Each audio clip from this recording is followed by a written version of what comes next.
EVE Online is a classic space strategy MMORPG in a hardcore universe where ship destruction is permanent. Fleets worth hundreds of thousands of dollars have clashed and been decimated, players having to start over. With its newest edition, EVE Frontiers, an on-chain marketplace, and a token you can earn in-game, we just had to check it out.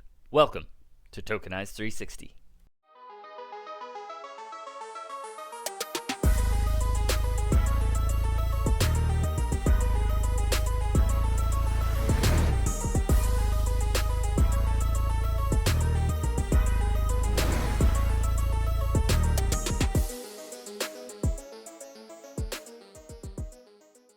The world of EVE is massive, but in this video we're going to break it down for you into sections such as the environment, what the feel and look of the game is, what they're going for, the fun of the game, is it actually a good game to play for game's sake, gameplay, features, how-tos, some pitfalls to avoid, and earning potential within the game, as well as compare it to quality games already in the Web3 space and see how it stacks up. Let's start off with just a brief history of my interactions with EVE Online. It is, I believe, a 2003 game. It's at least early 2000s originally. It has been constantly updated. This latest iteration is a separate standalone game. It is in free-to-play beta until tomorrow, so make sure you start downloading the game and get playing it to see if you personally like it, but this video should also help with that. In 2013, a friend of mine was playing the game. He said that there were massive clans. When two of them would have a war, hundreds of thousands of dollars worth of ships that went into that battle did not come out in one piece. Value gone. One clan that he was a part of knew it was going to lose to another clan because they just kept taking territory.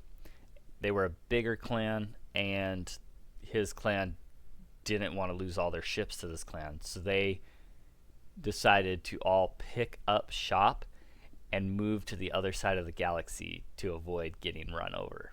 This game got crazy. Alright, let's fast forward to the environment of the current focus, which is EVE Frontier.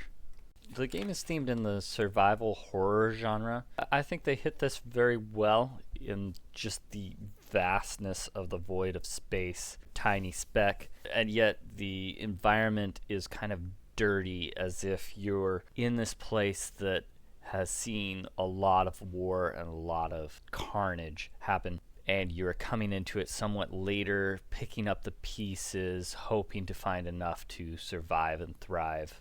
You can see this in the art of the menus. A lot of like broken apart spaceships with bodies floating through and everything. The ambience and sounds are also cold and harsh, which adds to that thriller backdrop. Not my personal style, but I can see how they did it well.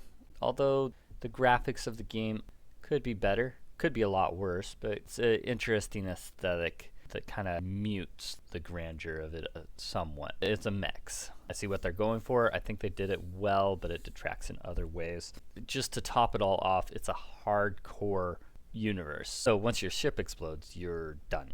Have to start all over again, so it adds just that much pressure to the gameplay, which adds to the horror element, especially if you get a lot of raiders in there that are just gonna stomp on people. With higher volumes of players, it could turn out to be quite the experience.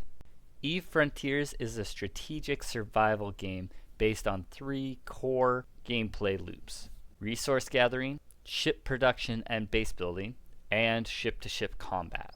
It is a very harsh world in that it's hardcore mode, so if you die you have to start all the way over. Other people can take over your space stations and use them if not defended well. If you're new to EVE, then you might not know, like, what is this thing? How do I interact with it? How do I even move around? In order to speed up your journey and starting with the ecosystem, basically it is about building a bigger and bigger ship in order to be more powerful in the game and be able to reach your economic goals. In order to do that, you are going to have to mine resources, refine them, build buildings, craft weapons. There is the option of making corporations or guilds within the game. Everybody during this playtest is under one guild, so making defenses for the buildings you build isn't really going to work because the cannons don't target fellow core members.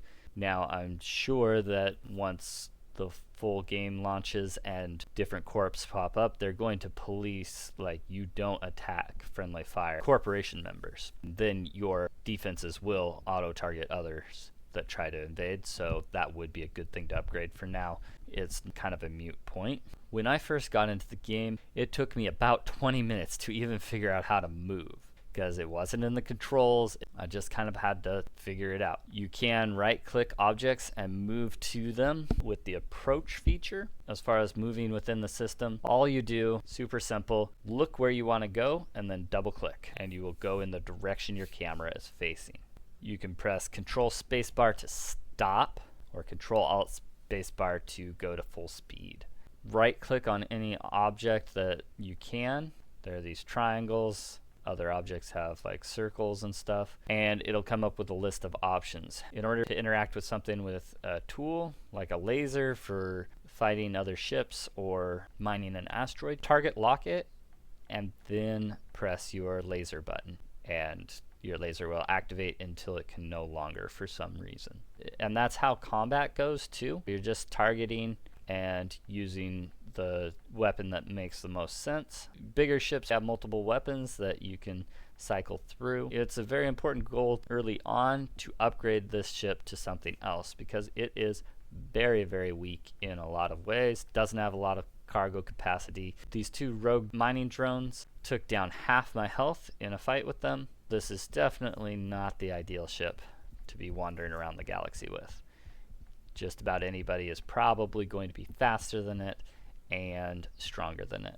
Now, if you do find yourself in a sticky situation, zoom out to your system and choose a cluster to warp to, and then you can get out of that battle right quick, because you will warp to that location. It's better if you're already facing that way, so you don't have to spend the time maneuvering around in order to warp there. Note, you only start with a certain amount of fuel, and you have to find or make your own fuel before you run out. So don't hop from cluster to cluster too much right away. Make sure you're researching the cluster you're going to, finding the resources you need in order to progress so that you can start making your own fuel.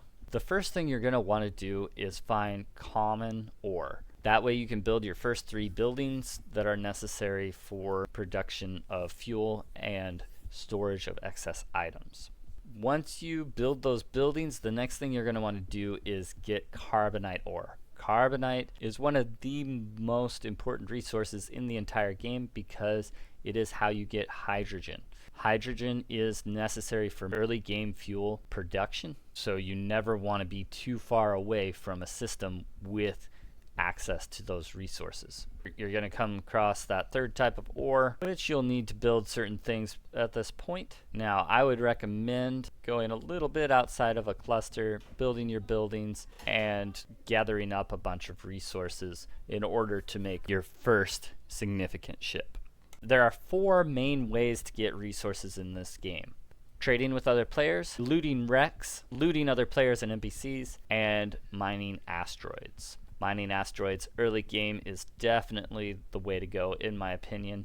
If you find wrecks, you can get some pretty good loot. It is variable what you'll get, as well as the saturation of other players wanting those resources is pretty high, so the danger level goes up. To answer whether it's fun or not, it depends on the type of game you like to play, as a slow-paced strategy game has proven itself by the test of time to be entertaining. EVE Online does have a huge following and massive investment in it. Now that this is a blockchain game where you can transfer items not on the black market.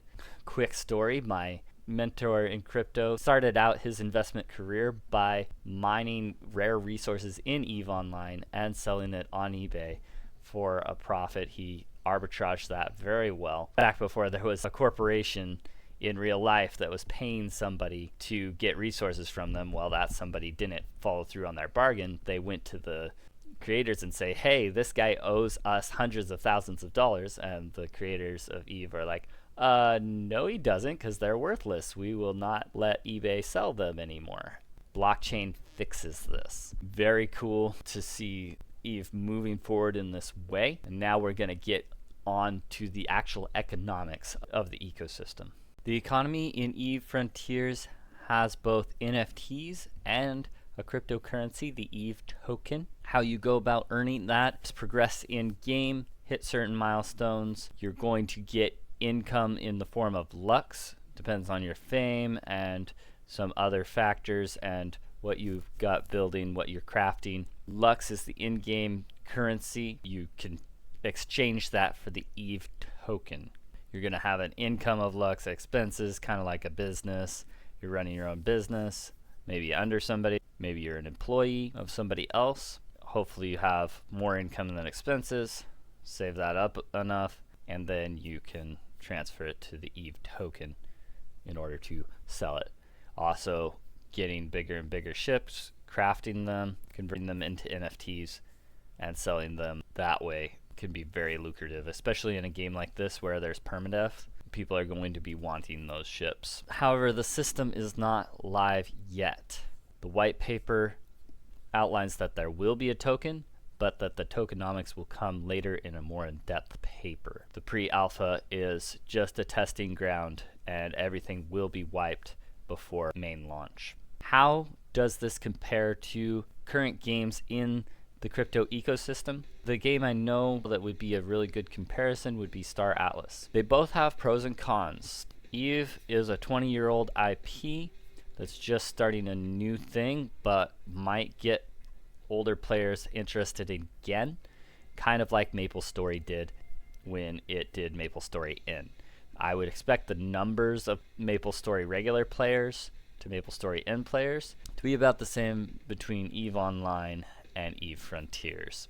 That is a distinct advantage, as the Star Atlas community, strong as it is not nearly as big as the Eve community has been.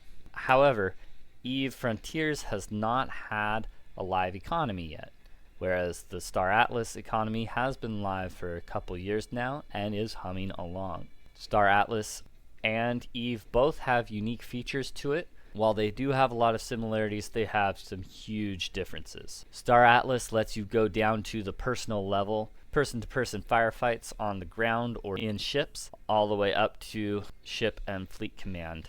They have different features as far as the strategic goes, but it's a similar type of game. I couldn't tell you which one's better, as I'm not extremely experienced in either one. With Star Atlas's attention to detail, its graphics, seamless gameplay, and strong core community, I genuinely believe crypto games are now on par with regular games. My firmly held belief. Do I think Eve Frontiers will do well? Yes. Do I think Star Atlas has a shot to be the game for the next 20 years? Yes. We are living through historic times, and I do believe crypto gaming's golden age is ahead of us. Thank you so much for watching. I'm Freelander. Happy mining.